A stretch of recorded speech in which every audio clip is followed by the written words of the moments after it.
Hi friends, welcome to my channel Helpy Neha. मेरा नाम नेहा है। आपने अक्सर छोटे बच्चों को देखा होगा कि उनके मुंह से लार टपकती रहती है, जिसे हम सलाइवा भी कहते हैं, और इस प्रोसेस को हम ड्रूलिंग भी कहते हैं। तो क्या आप जानते हैं कि बच्चों में ये जो प्रॉब्लम होती है, जो एक्सेसिव अमाउंट में या एक्सेसिव क्वांटिटी में जो उनकी लार टपकती रहती है, इसका क्या रीज़न है? और अगर ये बहुत ज़्यादा निकलती है बच्चों में लार, तो कैसे हम इसको ठीक कर सकते हैं?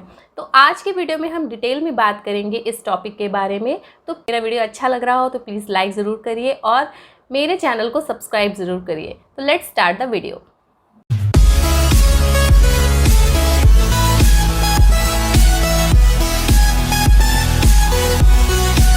अक्सर जब कोई भी लेडी प्रेग्नेंट होती है तो आपने उस घर के बड़े बुज़ुर्गों से या कई लोगों से आपने सुना होगा कि जब उस प्रेग्नेंट लेडी को क्रेविंग होती है, तो अगर उसकी क्रेविंग पूरी ना हो तो उसकी वजह से बच्चे की लार टपकती है। बट दोस्तों, ऐसा नहीं है। इसके पीछे कुछ ऐसे साइंटिफिक रीज़न्स होते हैं जिनके बारे में हम आज बात करेंगे। तो सबसे पहला जो कारण है बच्चों में लार ज़्यादा निकलने का, वो है बच्चों के दांत निकलने के समय। जी हाँ, जब बच्चों के दांत निकलते हैं तो उस समय उनकी बॉडी में बहुत सारे फिज़िकल चेंजेस होते हैं, जिसकी वजह से जो सलाइवा होती है वो एक्सेस मात्रा में निकलती रहती है। उनकी लार हमेशा बच्चों की निकलती रहती है। तो आपने अक्सर देखा होगा कि जब भी बच्चों की दांत निकलते हैं तो दांत निकलने वाले जो बच्चे होते हैं उस टाइम उनके बहुत ज़्यादा लार निकलती है। तो ये एक कारण हो सकता है।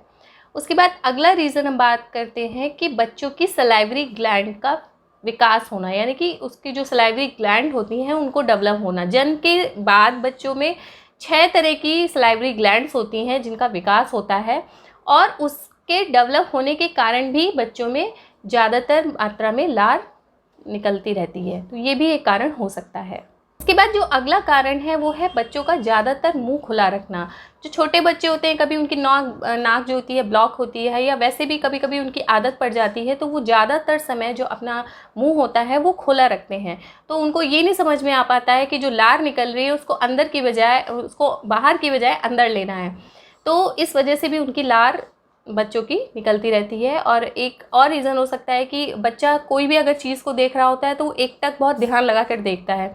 तो कभी कभी एक टक किसी चीज़ को देखने से भी लार निकलती है, क्योंकि उसका उस समय जो पूरा ध्यान होता है वो सिर्फ उस चीज़ पर होता है, लार पर नहीं होता है कि लार मुझे अंदर भी करनी है। तो ये भी एक कारण हो सकता है। इसके बाद एक अगला जो कारण है वो है खाना। बहुत ज़्यादा खट्टा या मसालेदार या बहुत ज़्यादा ऑयली खाने से भी ये प्रॉब्लम हो सकती है। ये प्रॉब्लम जो 6 महीने के बच्चे ऊपर हैं, अगर उनको हम कुछ ऐसा ऑयली या कुछ स्पाइसी खिला देते हैं तो भी उनमें ये प्रॉब्लम होती है। और जो बच्चे 6 महीने से कम उम्र के हैं, तो अगर उनकी माँ बहुत ज़्यादा ऑयली और मसालेदार चीज़ें खाती हैं, फिर वो जो ब्रेस्ट फीड कराती हैं, तो उससे भी बच्चों में ये प्रॉब्लम हो सकती है कि बहुत ज़्यादा मात्रा में उनके लार निकल सकती है। अगला कारण है वो क्या है कि कभी कभी किसी एलर्जी की वजह से या किसी दवा के रिएक्शन की वजह से या गर्मी की वजह से बच्चों के मुंह में छाले निकल आते हैं, जो आपको शायद दिख ना रहे हो। जब उनको आप छू के देखो तब आपको पता लगे। तो उन छालों की वजह से भी बच्चों के जो लार होती है वो टपकती रहती है। तो आइए अब जानते हैं कि इसके लिए जो बहुत ज़्यादा मात्रा में लार निकल रही हो बच्चों के लिए, तो हम क्या कर सकते हैं।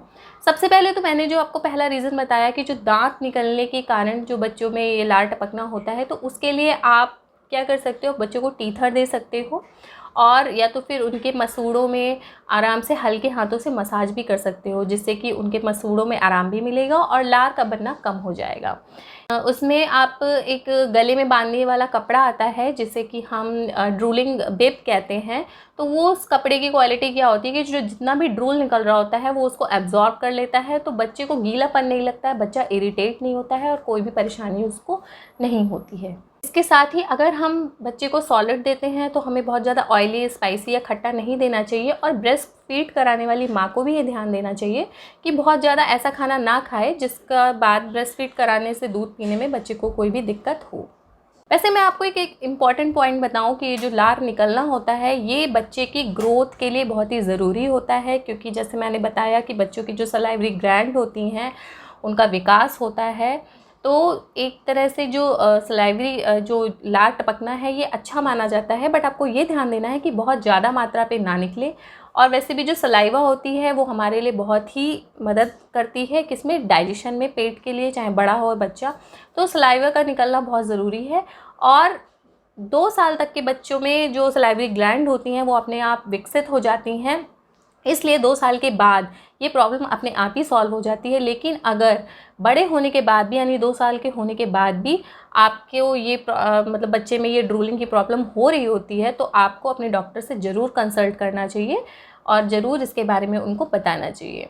तो गाइज़, ये था आज का वीडियो मेरा बच्चों के ड्रूलिंग प्रॉब्लम को लेकर। अगर आपको मेरा वीडियो पसंद आया हो तो प्लीज़ गाइज़ लाइक सब्सक्राइब ज़रूर करिए, और मैं आपको हर जगह मिलूँगी। प्लीज़ आप मुझे इंस्टाग्राम में फॉलो करिए, फेसबुक में फॉलो करिए, ताकि मैं और नए नए टॉपिक आपके लिए लेके आती रहूँ। Thank you.